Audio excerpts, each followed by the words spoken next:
infidelity and those hurt by church. Her doctorate degree from the College of William and Mary is in coaching adults through change into self-efficacy. Jen is a Shalem-trained spiritual director and, most recently, a house mom, which means that she is one of a number of women who have adopted the young adults of the house, which is wonderful. But there can also be house dads, too. She loves to talk about relationships, and we are so blessed to have her with us today. It's all about relationships. Jen Vaughn. All about it. Thank you. So I know it says it's all about relationships, the sociology of church coffee hour, but really what we're going to be talking about is the intersection of sociology and psychology when it comes to church coffee hours. So we come to church for lots of reasons. Some of us come because we want to have a relationship with God. Some of us come because we want to have a relationship to service.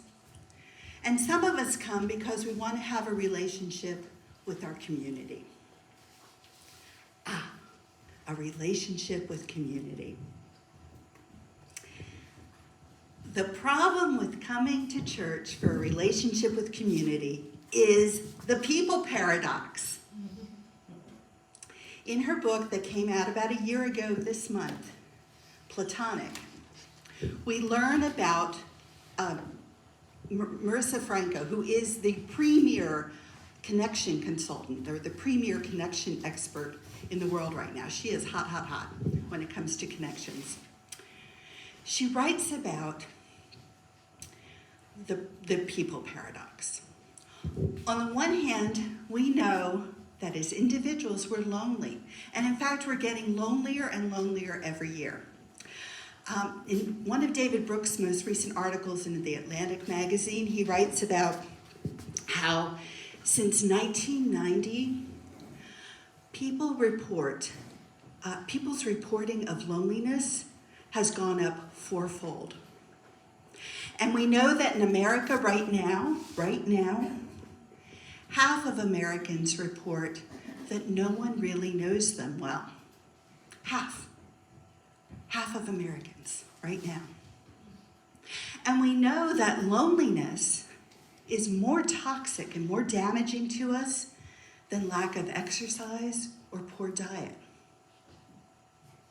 So that's what we know. We know that loneliness sucks. Can I say sucks? Yeah, sure. Yeah. Yes. Sorry. Not used to talking in church. I am. Yeah. But on the other hand, connecting with people, oh my God, it's the people that hurt us, right? It's the people that have bullied us. It's the people that have shunned us.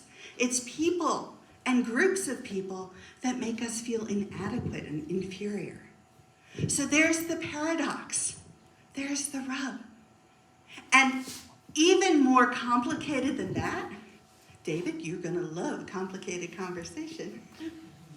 Even more complicated than that is that many of us have been hurt by church, right? So we're lonely and we want a relationship with community, but our experience tells us, oh, maybe that's not the best way to get it. But we try anyway.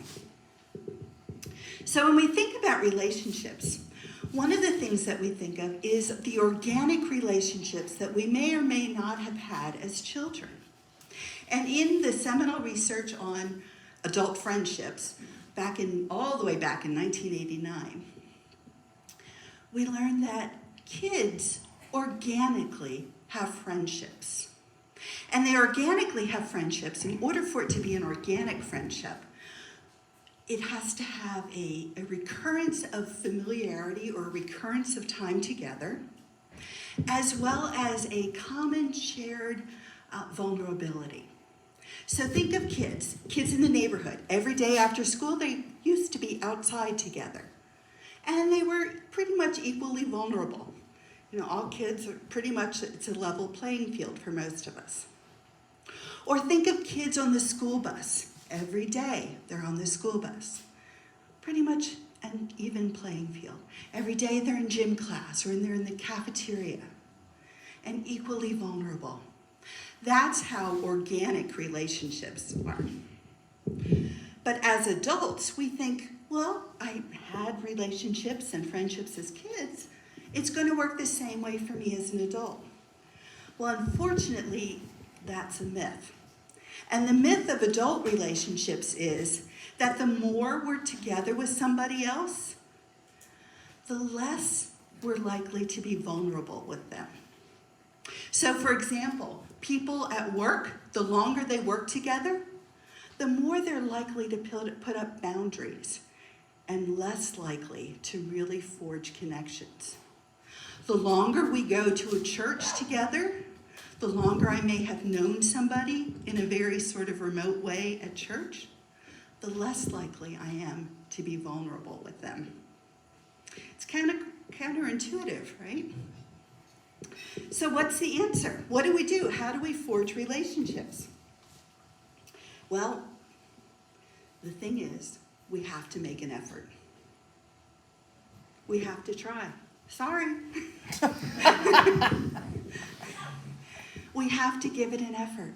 We have to reach beyond our comfort zone. We have to reach into that zone of feeling awkward, that zone of having felt hurt by church, that zone of having felt hurt by other people in our lives. And the truth is that once we reach beyond that zone, we learn that we can indeed grow and heal in community. In a book that just came out this past summer, in June, Joy Harden Bedford wrote a book called Sisterhood Heals. And it's about the transformation and the healing power of how we can heal in community. So in her book, she writes about the 4 S's of sisterhood. And what she means by the 4 S's, this was supposed to be animated, I apologize for the jumbled letters. What she means by this is first we need to show up and be seen. That means we have to actually show up. So if we want a relationship in church, we have to show up in person in church. Okay, so we have to be seen. Second, we need to soften. That means we need to be vulnerable with each other. That's that reaching beyond, that going beyond our comfort zone. So we've got to soften to each other. And next, we need to get to know ourselves as ourself exists in relationship with others. Because there are certain things that we can only learn about ourselves in relationship with others. We know that about our intimate relationships, but it's true in general community as well. There are certain things that we can only learn when we're in the company of other human beings. And then finally, she says, in these rules for sisterhood healing, is that we need to learn how to support and be supported. That means asking for help and providing help. That connection or that relationship to service and being served. And these are the ways that Joy recommends sisters gravitate together, or girls and women in Black community heal together. But it's also something that we can adapt for ourselves. 4 rules of sisterhood. Now, our dear friend Anne Lamott, let's owe it to her, let's count on her to throw a little salt on the issue. Right? So what she says is getting into a new relationship means pouring miracle grow onto our character defects. Right? Yeah. And indeed, that's what happens when we get to church. We get out our clipboard and our checklist. Father Will, you know, he wears that, what do you call it, a chasuble, a cassock? Yeah, he wears a chasuble. He's one of those priests. Well, you know, he owns it. Or Father Ian, you know, he wears shorts under his album. He's one of those priests. I sure Check, am. check. Sure am. Or, oh my goodness, they pray that prayer in that service. It's one of those churches. Or they use that language. They use the language of oppression. Can you believe that? They call the Lord the Lord. Can you imagine? It's that kind of church. Or I was standing behind that person back in 2008 in Coffee Line, and she never turned around once to say hello to me. Check. Right? Right. Am I lying? You know I'm telling the truth. You know I'm telling the truth. So what do? We come to church for relationship. What do? Our character defects are getting all stomped on. Or we're flying them proudly. Well, what happens when we've got our character defects out and we are measuring somebody else's character defects and we've got our little checklist out, is we find ourselves either going one up or one down on other people. And essentially what that means is we're either feeling very grandiose, as in, well, I would never, or very, let's say, humble, beyond humble, in low self-esteem. I could never. Okay, one up, grandiosity, looking down on everyone because of my checklist. Or one down, feeling just like, I could just never fit in. All the cool kids go to Shrine Mont. I can't fit in with those folks, right?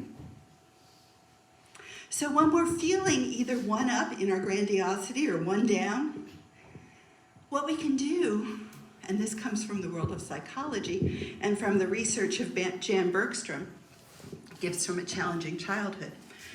She says, when we're feeling either one up or one down, we can just hold ourselves in warm regard and say, you know, I too have stood in line in coffee hour and not turned around. I can understand that. I can forgive that. Or you know what? I too have been a little uppity about myself. I can forgive that. That's how we can begin to extend beyond our own intimate feelings of either being, having our toes stepped on or having our rules stepped on, by holding each other in warm regard and holding ourselves in warm regard and saying, you know what? I could grow here. It's not exactly the fit maybe that I have in my mind of what the ideal relationship is, but it could be. It could be. If I reach beyond myself just a little bit, if I forgive the folks around me, if I show up, if I'm brave, if I take some risks, yeah, I'm going to mess up. If I forgive myself and others, try it all over again next Sunday. That's how we can be church for each other. And that's how we can be church together. And if we think about it, some people might even say, isn't that kind of what our baptismal covenant tells us? Isn't that a summary of our baptismal covenant together? Showing up, taking risks, being brave, forgiving each other, forgiving ourselves, being church for each other, and repeat. Thank you.